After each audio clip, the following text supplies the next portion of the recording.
Hello mga kawani, so amo ni Solyan ang amanju kuhi. So na-curious dyan may ani pero nakita namin sa Facebook niya usamin ni siya.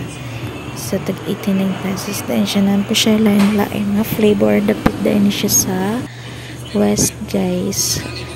Ang asan ning kuhi manju. So amo siyang gi-tryan ni Papa kung lamit ba ni siya.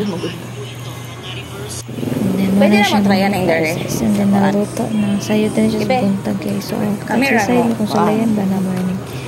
Kaning patason siya upuan bera niya. Kay init man kaayo. So, wala kang padayon niya. Timing po wala mo po day free. So, akong isulayan nag-ingkit ni guys kung lami ba ni siya. Round po day siya guwapful ra guys. So, ang nakalahira is nara siya kanang koan mozzarella cheese. So, ito siya. Na-ignorante ko. Dahil siyang kidala. And then, pag mabugnaw na ni Sharon, usan na mo siya tryan. And there you go, guys. Ang siyang sulayan. Kung mataas ba ni siya bira.